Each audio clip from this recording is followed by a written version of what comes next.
Hey, what's up everyone, and welcome back to MoreLegends.com. In this video we'll discuss the rune changes in patch 8.23 and specifically the additional runes. Now you no longer get bonus stats depending on your rune paths, but can choose the needed characteristics on your own.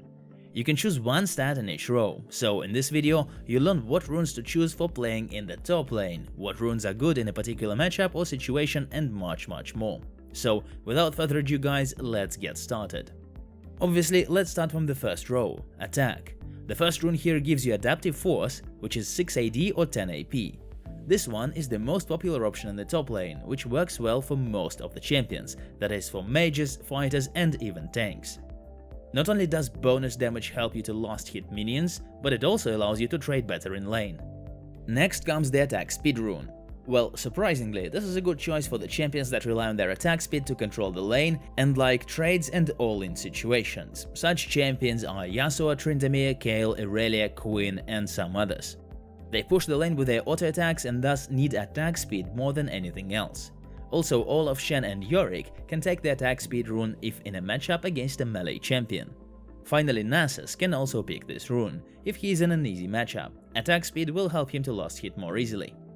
The next rune in this row is the CDR rune. This is by far the rarest choice. To be honest, it's difficult to imagine which top lane champion could make good use of this rune. Well, maybe Nasus and Karthus could use it in easy matchups where they don't need to trade and can focus on farming.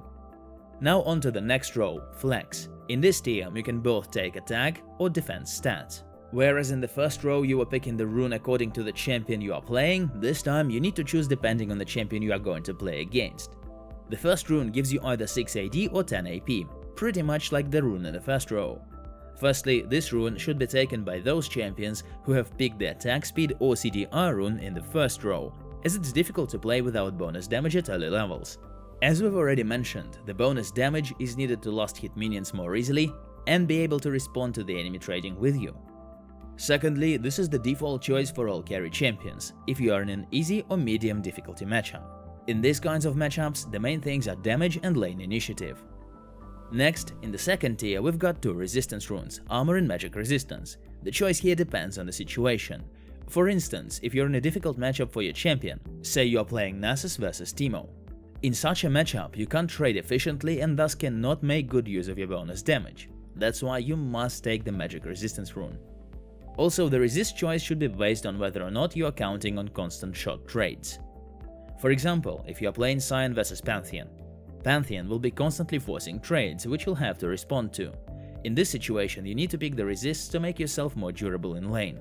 So in the second row, take adaptive damage in easy and medium difficulty matchups, or if you've already picked the attack speed rune in the first row. The resistances should be taken in difficult matchups or if you're expecting to trade a lot. The choice between armor and magic resistance depends on what damage your lane opponent deals. In the last row, you'll only find defense runes. The first one is the health rune, which scales with your level. This is the most common choice for the top lane, as this rune provides you with the largest amount of effective health. This one is for those champions who are afraid of all-in situations, that is for the majority of mages and carry top laners such as Fiora, Gangplank, Riven and so on. This rune is especially effective against champions with the mixed type of damage, for example Jace, Jax and Cannon. In addition, you can take the health rune if you don't know for sure who'll stand against you.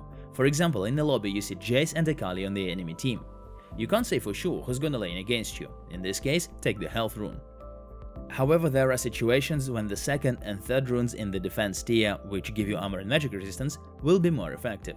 If you are expecting constant shot trades, if you have good health regeneration like Garen, if you have a shield like Sion, Victor and Urgot do, or if you start with Doran's shield. Well, in all these cases, the resistance runes are a better choice than the health rune. The logic behind armor and magic resistance is exactly the same as in the middle row. If you stand against a mage, pick magic resistance. If against a champion with physical damage, pick armor. So now let's sum it all up. To effectively play in the top lane, you have four main options in most of your games. AP or AD plus AP or AD plus magic resistance or armor. This is the most universal option which can be used on the majority of champions. If you are just starting to master a champion and not yet familiar with the lane and jungle matchups, pick this combination and you won't be disappointed. AP or AD plus AP or AD plus HP. Now this one is for long-range mages, when your opponent can't effectively trade with you. Also, this is a good choice against champions and teams with mixed damage. AP or AD plus magic resistance or armor plus magic resistance or armor. The safest option for playing a melee champion against a ranged one. Also, pick this combo if you know you can't win trades. This combo has little damage to it, but you'll be able to hold the lane longer.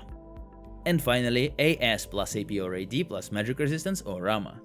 This one is for those champions who bet on their auto attacks to control the lane. Hey folks, that's it for now. We hope that you enjoyed this guide. Make sure you follow these simple principles and your rune page will always work nicely. As always, thank you so much for watching this video and good luck in your solo queue.